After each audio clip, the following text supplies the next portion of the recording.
আগের ব্লগে তো আমি বলেইছিলাম আমার প্রথম আইবুড়ো ভাত খেতে যাব। এই ব্লগে আমি তোমাদের সাথে শেয়ার করব আমরা কোথায় আইবুড়ো ভাত খেতে যাচ্ছি। দেখতেই পাচ্ছ আমরা এখানে টোটোর জন্য অপেক্ষা করছি।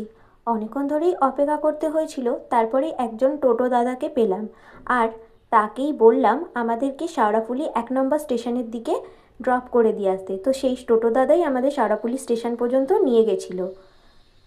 তো দেখতে পাচ্ছ আমাদের শেওড়াফুলি স্টেশনে আমরা পৌঁছেই গেছি।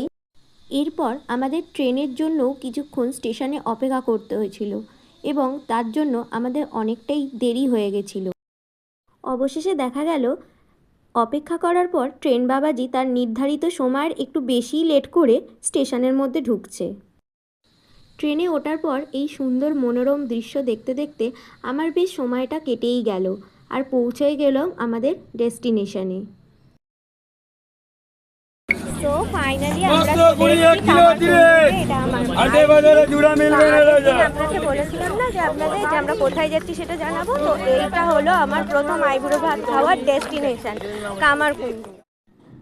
এখানে এসে দেখি আমাকে আইবুড়ো ভাত খাওয়ানোর জন্য জোর কদমে আয়োজন চলছে আর এটা ছিল আমার ফাইনাল লুক।